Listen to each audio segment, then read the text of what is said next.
Hello friends, ಎಲ್ರಿಗೂ ಶ್ವೇತಾ ಚಾನಲ್ಗೆ ಸ್ವಾಗತ. ಇವತ್ತು ನಾನು ಕುಕ್ಕಿಂಗ್ ವ್ಲಾಗಲ್ಲಿ ವಾಂಗಿಬಾತ್ ಗೊಜ್ಜು ಹೇಗೆ ಮಾಡೋದು ಅಂತ ನಿಮ್ಗೆ ತೋರಿಸ್ಕೊಡ್ತೀನಿ. ಇಲ್ಲಿ ನಾನು 4 ಜನಕ್ಕೆ ಆಗುವಷ್ಟು ವಾಂಗಿಬಾತ್ ಗೊಜ್ಜನ್ನು ಮಾಡ್ತಾಯಿದ್ದೀನಿ. ಫ್ರೆಂಡ್ಸ್, ಇದಕ್ಕೆ 1/4 kg ನೀವು ವಾಂಗಿಬಾತ್ ಬದನೆಕಾಯಿನ ತೊಗೋಬೇಕಾಗತ್ತೆ. ಫಸ್ಟು ನಿಂಬೆಹಣ್ಣಿನ ಗಾತ್ರದ ಒಂದು ಹುಣಸೆಹಣ್ಣ ತೊಗೊಂಡು ನೀವು ಚೆನ್ನಾಗಿ ತೊಳೆದುಬಿಟ್ಟು ನೀರಲ್ಲಿ ನೆನೆ ಹಾಕಬೇಕು. ನೋಡಿ, ಈ ಥರ ಒಂದು ಚಿಕ್ಕ ಬೌಲಲ್ಲಿ ನಾನು ತೊಳೆದುಬಿಟ್ಟು ನೆನೆ ಹಾಕ್ತಾಯಿದ್ದೀನಿ. ನಂತರ ಬದನೆಕಾಯಿನ ನಾವು ಫಸ್ಟ್ ಒಂದು ಸಲ ವಾಶ್ ಮಾಡಿ, ಹಚ್ಚಿದ ನಂತರ ಇನ್ನೂ ಒಂದು ಸಲ ವಾಶ್ ಮಾಡಿ, ಅದರಲ್ಲಿ ಬೀಜ ಏನು ಎಕ್ಸ್ಟ್ರಾ ಇರುತ್ತೋ ಅದೆಲ್ಲ ನೀರಲ್ಲಿ ಹೋಗೋ ಹಾಗೆ ಮಾಡಿ ಒಂದು ಪ್ಲೇಟಲ್ಲಿ ನಾನು ಕರಿಬೇವು ಮತ್ತು ಬದನೆಕಾಯಿನ ತೆಗೆದಿಟ್ಕೊಂಡಿದ್ದೀನಿ. ಹಾಗೆ ಸ್ವಲ್ಪ ಸಾಸಿವೆ, ಕಡಲೆಬೇಳೆ, ಉದ್ದಿನಬೇಳೆ ತೊಗೊಂಡಿದ್ದೀನಿ. ಸ್ವಲ್ಪ ಎಣ್ಣೆನ ತೊಗೊಂಡಿದ್ದೀನಿ. ಬನ್ನಿ ಹೇಗೆ ಮಾಡೋದು ಅಂತ ನೋಡೋಣ. ಒಂದು ಬಾಣಲಿನ ಇಟ್ಟು ಎಣ್ಣೆನ ಹಾಕಿ ಸ್ಟವ್ ಆನ್ ಮಾಡ್ಕೊಂಡಿದ್ದೀನಿ. ಎಣ್ಣೆ ಕಾದ ನಂತರ ನಾನು ಸಾಸಿವೆ ಹಾಕ್ತಾಯಿದ್ದೀನಿ.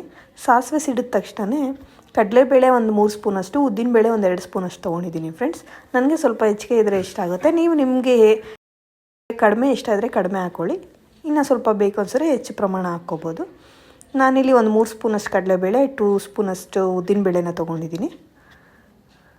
ಅದು ಅರ್ಧಂಬರ್ಧ ಬೆಂದ ತಕ್ಷಣ ನಾವು ವಾಂಗಿಬಾತ್ ಬದನೆಕಾಯಿ ಏನು ಕಟ್ ಮಾಡಿ ಇಟ್ಕೊಂಡಿದ್ದೀವೋ ಅದನ್ನು ಹಾಕಬೇಕು ಫ್ರೆಂಡ್ಸ್. ಯಾಕೆಂದರೆ ಅದ್ರ ಜೊತೆಗೆ ಅಂದರೆ ಬದನೆಕಾಯಿ ಬೇಯಬೇಕಾದ್ರೆ ಅದು ಕೂಡ ಕಡಲೆಬೇಳೆ, ಉದ್ದಿನಬೇಳೆ ಇನ್ನೂ ಒಂದು ಸ್ವಲ್ಪ ಆಗುತ್ತೆ ಎಣ್ಣೆಲ್ಲ. ಹಾಗಾಗಿ ಫುಲ್ಲು ಫ್ರೈ ಮಾಡ್ಕೊಳೋ ಬದಲು ಅರ್ಧಂಬರ್ಧ ಬೆಂದ ತಕ್ಷಣ ನಾವು ಬದನೆಕಾಯಿನ ಹಾಕೋಬೇಕಾಗುತ್ತೆ. ನಾನಿಲ್ಲಿ ವಾಂಗಿಬಾತ್ ಬದನೆಕಾಯಿನ ಸಣ್ಣದಾಗಿ ಕಟ್ ಮಾಡಿದ್ದೀನಿ ಫ್ರೆಂಡ್ಸ್. ನಿಮಗೆ ಬೇಕು ಅಂದರೆ ನೀವು ಸ್ವಲ್ಪ ಉದ್ದುದ್ದ ಕಟ್ ಮಾಡ್ಕೋಬೋದು. ನಾನಿಲ್ಲಿ ವಾಂಗಿಬಾತ್ ಮಾಡೋದಕ್ಕೆ MTR ವಾಂಗಿಬಾತ್ ಪೌಡ್ರನ್ನ ಯೂಸ್ ಮಾಡ್ತಿದ್ದೀನಿ ಫ್ರೆಂಡ್ಸ್. ನೀವು ನಿಮ್ಗೆ ಯಾವ ಪೌಡ್ರ್ ಬೇಕೋ ಇಷ್ಟ ಆಗುತ್ತೋ ಅದನ್ನು ನೀವು ಯೂಸ್ ಮಾಡ್ಬೋದು. ಈಗ ರುಚಿಗೆ ತಕ್ಕಷ್ಟು ಉಪ್ಪನ್ನು ಹಾಕ್ತಾಯಿದ್ದೀನಿ ಫ್ರೆಂಡ್ಸ್. ಇಲ್ಲಿ ನಾನು ಸ್ವಲ್ಪ ಬದನೆಕಾಯಿ ಕಡಿಮೆ ಇತ್ತು, ಬಟ್ ನಿಮಗೆ ಅಳತೆ ಗೊತ್ತಾಗಲಿ ಅಂದ್ಬಿಟ್ಟು 4 ಜನಕ್ಕೆ ಆಗೋಷ್ಟು ಮಾಡ್ತಾಯಿದ್ದೀನಿ. ನೀವು 1/4 kg ಬದನೆಕಾಯಿನ ತೊಗೋಬೇಕು. ಬದನೆಕಾಯಿ ಕಮ್ಮಿ ಇದ್ದರೂ ರುಚಿ ಕಮ್ಮಿ ಆಗುತ್ತೆ ಫ್ರೆಂಡ್ಸ್. ಸ್ವಲ್ಪ ಎಣ್ಣೆನೂ ಅಷ್ಟೇ ನೀವು ಚೆನ್ನಾಗಿ ಹಾಕ್ಕೋಬೇಕು. ಎಣ್ಣೆ ಇದ್ದಷ್ಟು ರುಚಿ ಇರುತ್ತೆ.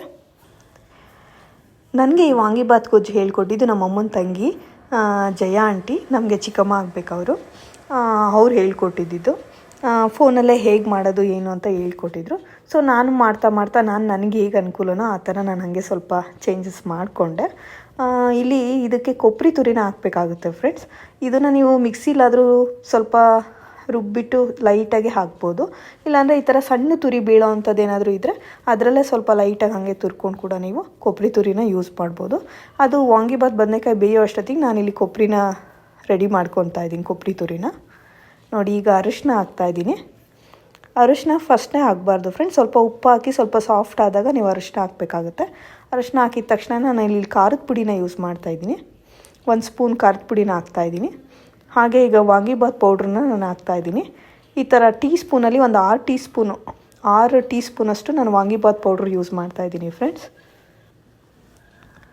ನಾನಿಲ್ಲಿ ಖಾರದ ಪುಡಿನ ಯೂಸ್ ಮಾಡಿದ್ದೀನಿ ಫ್ರೆಂಡ್ಸ್. ನಿಮಗೆ ಬೇಕಿದ್ರೆ ನೀವು ಒಣಮೆಣ್ಸಿಕಾಯಿ ಯೂಸ್ ಮಾಡ್ಕೋಬೋದು.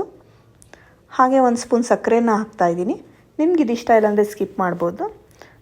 ಮತ್ತು ಹುಣಸೆಹಣ್ಣ ಏನು ನೆನಾಕಿದ್ವೋ ಅದನ್ನು ಕಿವುಚ್ಕೊಂಡು ಚೆನ್ನಾಗಿ ರಸವನ್ನು ನಾನು ಇದರಲ್ಲಿ ಹಾಕ್ತಾಯಿದ್ದೀನಿ.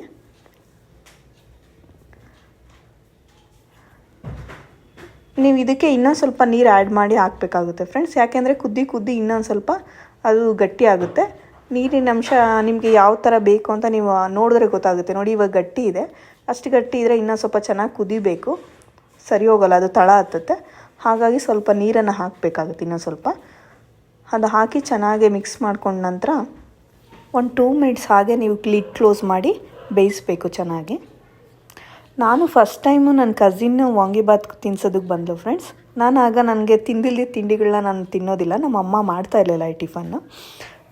ಫೋರ್ಸ್ ಮಾಡಿದ್ಲು ಅವಳು. ನಾನು ಬೇಡ ಅಂದೆ. ಆದರೂ ಒಂದು ತಿನ್ನೋಕ ಅಂತ ತಿನ್ನಿಸಿದ್ಲು.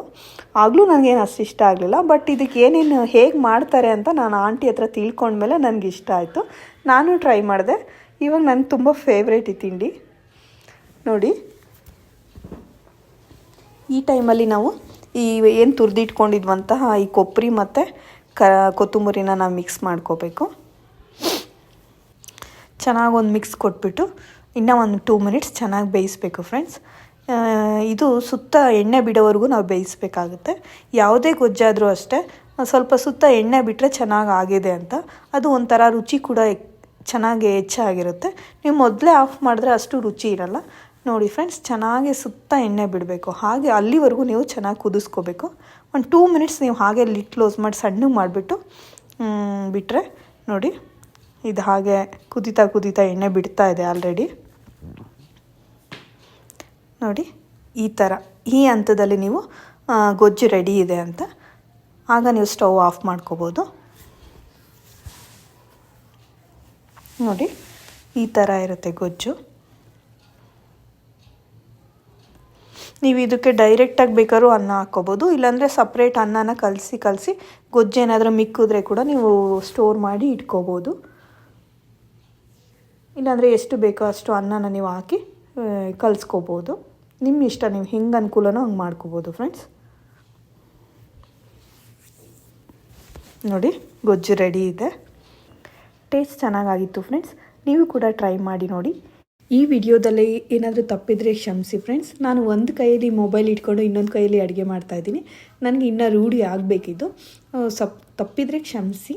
ಈ ವಿಡಿಯೋ ನಿಮ್ಗೆ ಇಷ್ಟ ಆಗಿದರೆ ಶೇರ್, ಲೈಕ್ ಮತ್ತು ಸಬ್ಸ್ಕ್ರೈಬ್ ಮಾಡಿ. Thank you so much.